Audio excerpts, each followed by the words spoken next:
There are 1.5 million mortgage holders at risk of mortgage stress. There are 62% of renters in rental stress. But in that same year that we are in one of the worst housing crises we've seen in generations, the Commonwealth Bank has recorded a record $10 billion in profit. There are people going to the supermarket right now making tough choices between feeding their kids and paying the rent, finding their grocery bills going up every week. But at the same time that is happening, Coles and Woolworths have just recorded record profits. And in fact, Coles has just recorded a $1.1 billion profit and Woolworths a $1.62 billion profit. Their profits are going up at the same time as people's household costs, financial stress and cost of living is going up at the same time.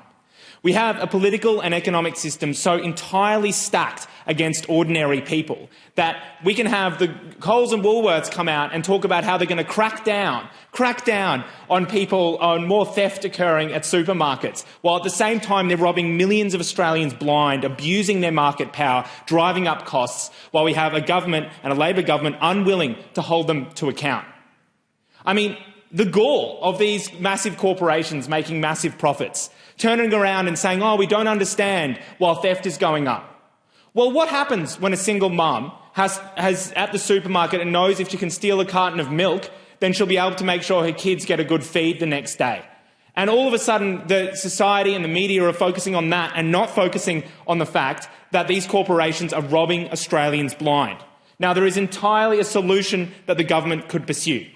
Indeed, we've had it costed by the Parliamentary Budget Office. They could introduce a super profits tax on these corporations. They could make clear to the Commonwealth Bank, to Coles, to Woolworths, to the gas corporations robbing us blind, that enough is enough, and every time you earn a super profit, every time you price gouge Australians, then that will be taxed. And we will raise tens of billions of dollars that we can put back towards giving relief to renters, giving relief to mortgage holders. We can use it to incentivise a freeze and cap on rent increases. We can use it to bring dental into Medicare. We can use it to raise the pension and other government payments above the poverty line to ensure everyone in this country lives a good life.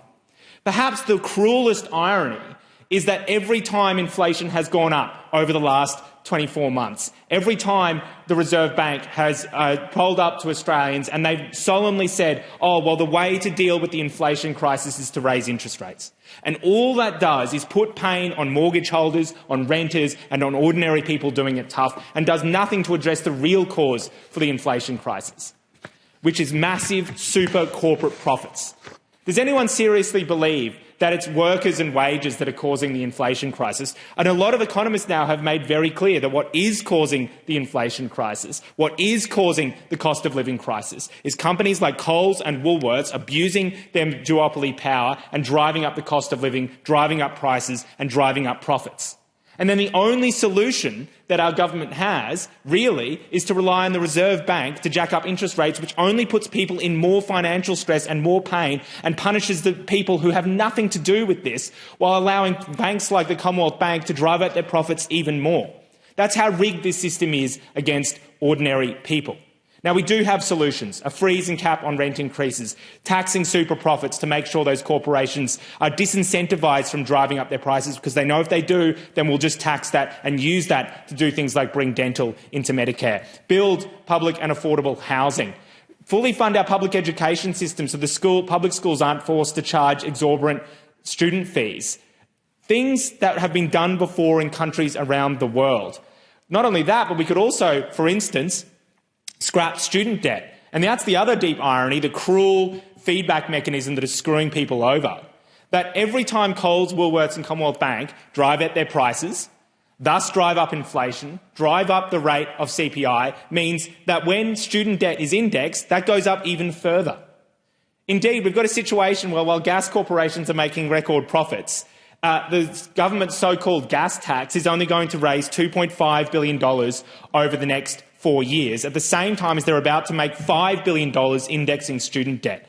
We have a political and economic system entirely stacked against ordinary people, and a government unwilling to take on Coles, Woolworths, Commonwealth Bank and the other multinational corporations currently screwing Australians over. And I think a lot of people are fed up with it. Authorised by J. McCall, Australian Greens, Canberra.